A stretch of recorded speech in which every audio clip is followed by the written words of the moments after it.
What is up, guys? Welcome to Loveshack Entertainment, and today we're bringing you another deck profile video. So it's kind of cool that we've actually been able to do a few more of these, at least more recently than we were able to do it before. Maybe like once or twice a month now, rather than like once every other month. But for those of you who have enjoyed our deck profile videos in the past, there is a link in the description below you can click to check out all of our deck profiles, though I will warn you, some of them are out of format, and you may need to update them or change them entirely based on the new format. So today we're going to take a look at Performapals, and this is just a fun deck that I built, but I've been having a blast playing with it, honestly. And it's so cool because it got a lot of neat support in Cross Souls, in addition to other sets, obviously. But the Star Pack came out yesterday, actually, which as of the time that I'm filming this in. I bought some trying to get a Dark Rebellion, and I pulled some of the Shadowfoil versions of that stuff, and I'm like, oh, that's kind of cool looking. So I toyed around with the idea, and it actually ended up becoming a legit deck. So I've had some fun with it. It's actually way more powerful than I anticipated, at least on a casual level. But I'll go through it, and obviously, like I said, I'm not an expert with the deck, but I have done some playtesting with it. I've had a good time playing with it, and it's definitely fun. So we'll jump right into it, take a look. So I got 3 Odd Eyes Pendulum Dragon. This is kind of a necessity. For those of you unfamiliar with Odd Eyes and whatever rock you're living under, this card is pretty much one of the best pendulums in the game. During the turn it was placed in the pendulum zone, you can destroy it, and then you can search your deck for a pendulum monster with 1500 or less attack and add it to your hand. And it does have an additional effect, but it basically just speeds you up right off the bat and allows you to get some of your combo pieces, and that's what makes it so essential here. 3 Performapal Lizard Draw. This is more than likely the best card in the deck. It is 2 really good effects. If you have a Performapal card in your pendulum zone, except Performapal Lizard Draw, you can destroy this card, and if you do, draw 1 card. So obviously once you do that, then he goes face up in the extra deck. And then his monster effect: if another face-up monster you control is destroyed by your opponent's deck or card effect, you can draw cards equal to the number of Performapal monsters you currently control. So this really lets you gain some advantage, and it's pretty easy to use. You can almost always set it off within the first couple of turns, and once you do, you can kind of recur it back. So it's pretty cool.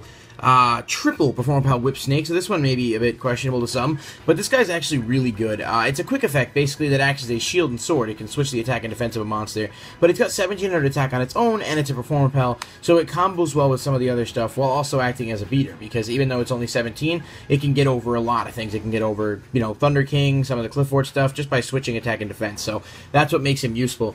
As far as 2-ubs go, we got 2 Performapal Fire Muffler Lion. So this guy is a solid scale just to have, but when a pendulum monster you control is destroyed by battle, you can special summon this card from your pendulum zone. And then it also has an additional effect, which I don't use often, when it's a monster, that allows a monster to attack again if it destroys a monster in battle, assuming it's a pendulum monster. So it's a name, it's a scale, and it works pretty well for that purpose. 2 Performapal Trample Link. So this is another one that just has some pretty cool combos, especially with Performapal Part Naga, which I'll explain in just a minute. And basically you can bounce stuff back. Some of you may have seen this in Cliff Forts, but it actually works kind of well within its own deck as well, so that's something to consider. 2 Performapal Part Naga. I messed up the order on that, I apologize. So this one says, once per turn you can target 1 face-up monster you control. It gains 300 attack for each Performapal card you currently control until the end of this turn. Now this effect is not a hard once per turn, meaning if you bounce him back to the hand and play him again, it gets that boost twice. So once you really start to build up some pendulum stuff, you can really beef up a monster to pretty strong attacks and do some serious damage, which is why this card is so good. And if you have him out in the scale 6, which I believe is Lizard Draw, you can basically summon any of your Performapal monsters, which is ideally what you'd like to be able to do. One of the ones you can't summon, however, is one I'm playing one of, and that's Performapal Elephhammer. Now this one, if you control 2 or more Performapal cards, you can normal summon it without tributing. It can not attack unless you have another Performapal card on the field, but that's hard to do. I mean, that's easy to do with the pendulums. And when it declares an attack, you can return all your opponent's spell and trap cards to their hand. So, really cool card. It's a little slow, but it's 2600, and it so far has been okay. Performapal Swordfish is another one that I'm only playing at 1. When it's summoned, all your opponent's monsters lose 600 attack and defense, and then if you control it and you special summon another monster, you can apply that effect again, so they can keep getting weaker. Now, it's easy to pendulum summon this, and then do some other combos and reduce the attack a lot, so that's why it's pretty cool as a one-of.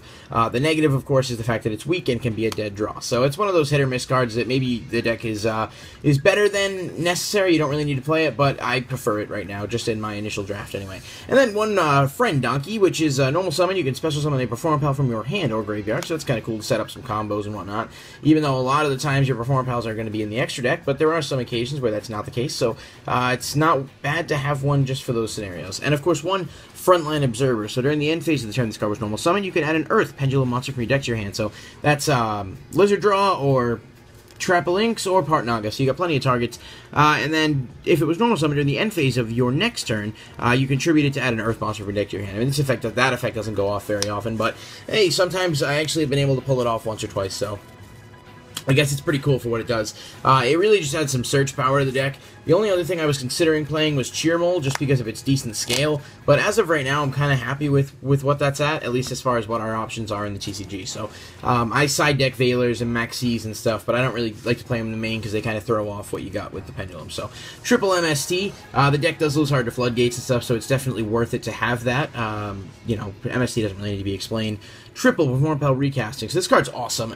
You can shuffle any number of Performapal monsters from your deck, from your hand into your deck, and then draw a number of cards equal to the numbers you shuffle back, plus 1. So it really allows you to reset your hand, and it's a +0 in and of itself, so you don't lose any advantage. And if you get duplicates of something you don't need, you can put it back, and it's just a really good card, especially early game. So this card is awesome. I think it's definitely necessary at 3. 2-Potted Duality, again, just more consistency. No reason not to play it. You don't special summon a lot, especially not on turns you're trying to set up, so there's really no harm in waiting a turn for that. 2 Dark Hole. This is only because I do like the fact that, you know, Dark Hole doesn't hurt me as much, considering most of the monsters will go back to the extra deck, and the fact that I just don't have a Regeki right now. So, I mean, you could sue me for what it is, but I don't have Regeki, so I play Dark Hole instead. I guess you could play Regeki and Book of Moon if you wanted to in its place. I'm just not personally going that route at the moment. Book of Moon doesn't do as much for this deck as I would like it to, but it's still a good card. And I do side it because it has uses against, you know, some other matchups. So, 2 Illusion Balloons. Now, this one's kind of interesting because I did look at a couple of deck profiles before I tried putting this together. Illusion Balloons is if a monster you control is destroyed during this turn while you controlled it, excavate the top card of your deck, then you can special summon one excavated Performapal monster, shuffle the rest back into the deck. So, this is so easy to do because of Lizard Draw. So, Lizard Draw's effect pops himself, and then you draw a card. And then you get to do this. So it's not like it's hard to set this off in any capacity, and because it's a quick play, you can use it during your opponent's turn too. So basically, it speeds you up, gives you field presence, and helps to thin the deck. So it's good for that regard. And the fact that you can excavate 5 means you can sometimes get choices. So Supply Squad. Playing this at 1 might bump it up to 2, just because the deck can use the draw power, but I almost feel like Supply Squad in this particular deck is maybe one of those cards that isn't necessary. So I might actually drop this for a Book of Moon, or some other suggestions that may be out there. I'd be willing to listen to those as well. Pot of Riches is one I've considered, and Jar of Avarice as well, so I might see what I do with that. But that's the spell lineup, and again, just the only reason Regeki's not in there is because I don't have it. At the moment, I only have 1. So, 2 Performapal Pin Shelper. Now, this card's awesome. Once per turn, when your opponent's monster declares a direct attack, you can negate the attack, and if you do, special summon one Performapal monster from your deck, but its effects are negated. When an attack is declared involving a monster you control and an opponent's monster, send this card to the graveyard, you take no battle damage from that battle. So it's all sorts of things in one, but the fact that it brings out a Performapal from the deck, and can negate attacks and reduce battle damage makes it really useful. So, and it counts as a Performapal card, so it lets stuff like the Mammoth and other things like Part Naga go off even more effectively. 2 Wiretap, because stuff like Blackthorn Pebble, Solemn Warning, etc. really hurt this deck, especially because of how often I'm Pendulum Summoning. So I main this simply because I need to be able to get around those traps, and I need to be able to get around those traps immediately, otherwise it's going to kill all my plays. So highly important, really good in here, has not been a dead draw at all, so I'm pretty content with it. Unless something changes, it's probably going to stay as it is. And then Bottomless. Compulse, Warning, and then I play 1 Performapal Revival. If a monster you control is destroyed by battle or by card effect, special summon 1 Performapal monster from your hand or graveyard. So this is kind of a tech. I don't think it's that great, honestly, but I do think it's okay. More so than anything else, the fact that it doesn't have to trigger off of Performapal, but the majority of the time I'm going to end up doing that anyway, so it's not like it's anything crazy. I like it, but I'm probably going to drop it, and I would probably recommend, if you had some better ideas, to drop it as well.